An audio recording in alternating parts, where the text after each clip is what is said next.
Just want to take a couple minutes to talk about, red pill versus scriptures. This matters and is very important.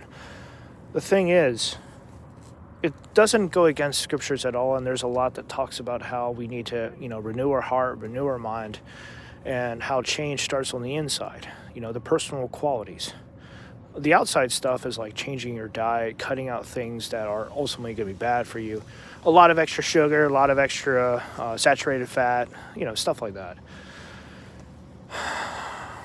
The thing is, people get hung up on this because when they talk about a lot of like negative issues, red flags and the warnings and the problems, there's a lot that is kind of attributed to either politics or female nature. And that is usually called out as being misogynistic. When you're trying to point out issues and problems, it's not that you have an issue with women, you have an issue with what is being done.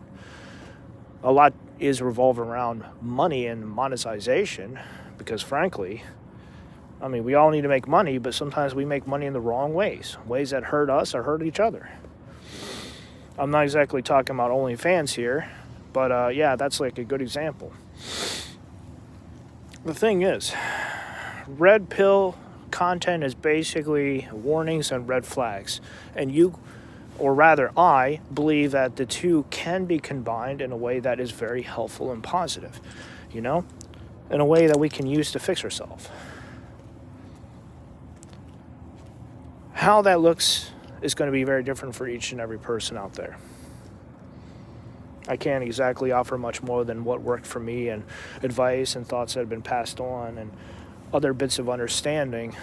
And hopefully whatever I do offer is of help because it is needed, and more importantly, because the church is not actually addressing this. And this is the final point. I actually probably should have said this at the beginning. When men and women do not get answers, they do not get help from inside the church, they are going to go outside of the church. Which is why these men's group, why red pill content and self-help gurus and those who are basically grifters, why they are succeeding. It's because they're offering help when the church is not.